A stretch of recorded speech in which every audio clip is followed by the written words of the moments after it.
Today I'm out with law enforcement and other safety teams going to different hotspots where there's been an increase in vandalism and theft as well as illegal connections. This is becoming a major problem for the city. Our cabling infrastructure, our kiosks, as well as our street lights are being vandalized and damaged. And we're seeing critical parts of this infrastructure stolen. In the first quarter of this year alone, we've seen 223 incidents costing the city over 6.2 million rand to replace this critical infrastructure, leaving our communities in darkness. It's for this reason that the City of Cape Town has launched the campaign called Let's Act, Protect Your Power.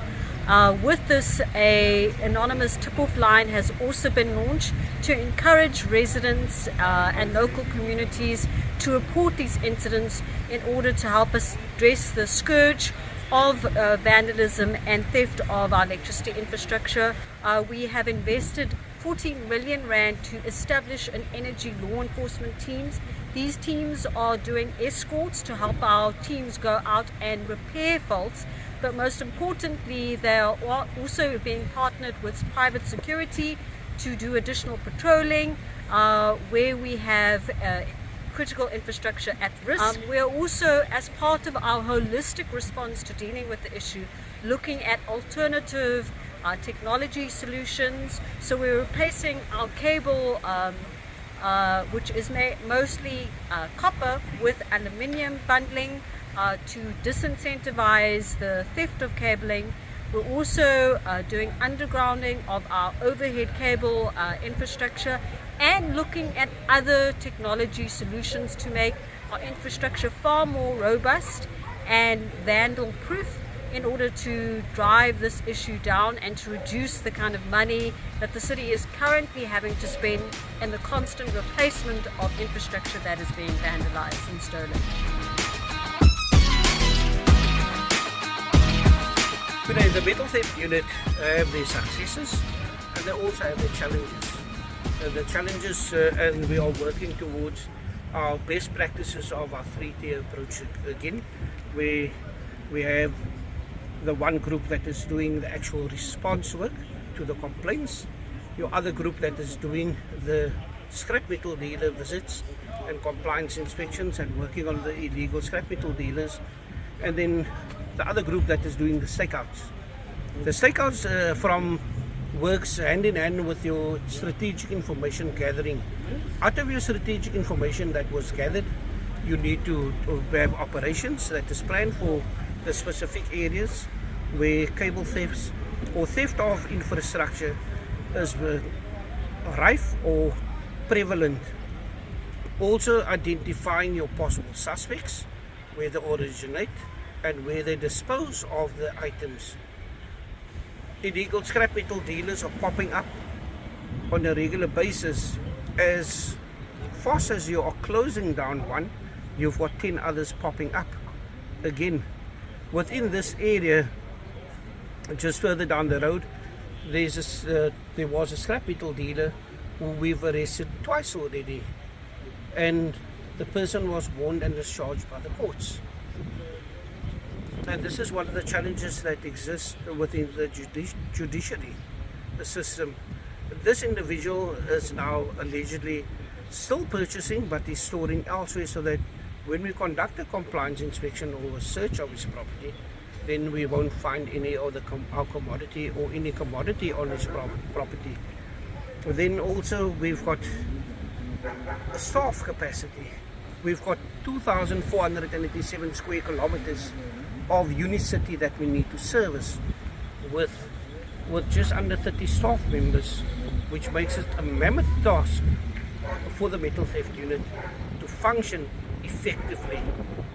And with the future lie ahead, and with the city working towards increasing our capacity, this will strengthen our hand in combating the metal theft which is plaguing the city on a daily basis. The Second-Hand Goods Act, the members of the metal theft unit who completed successfully the the second-hand goods training, the Act itself have some challenges that exist.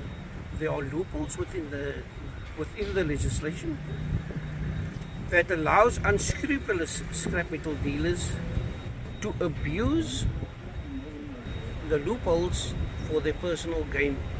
The City of Cape Town Metal Theft Unit aid the understaffed South African Police Services designated second-hand goods officers, and that is a collaboration that is needed to ensure that more scrap metal dealers are visited, and we have the hand of other departments within the city that is aiding us now, such as the land use, air quality management, fire safety, as well as spillage, waste control, that is now aiding us in the fight against the thefts in lieu of their portion of legislation that they have to their avail to police the trade of scrap metal within the metropole.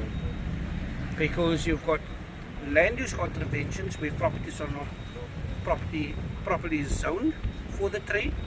You've got the burning of copper cabling that is taking place on properties. You've got fire safety, that is where there are inadequate fire equipment or no fire equipment present at these dealers.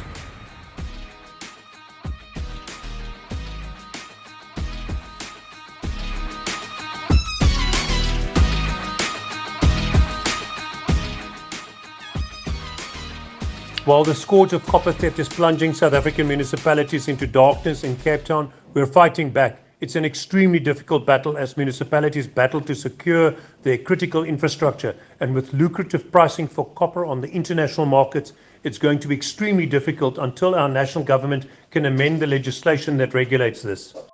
Until then, Cape Town will continue fighting from the front lines, protecting these valuable commodities.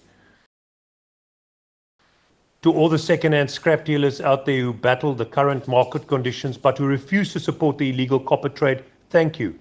You have our utmost appreciation and gratitude.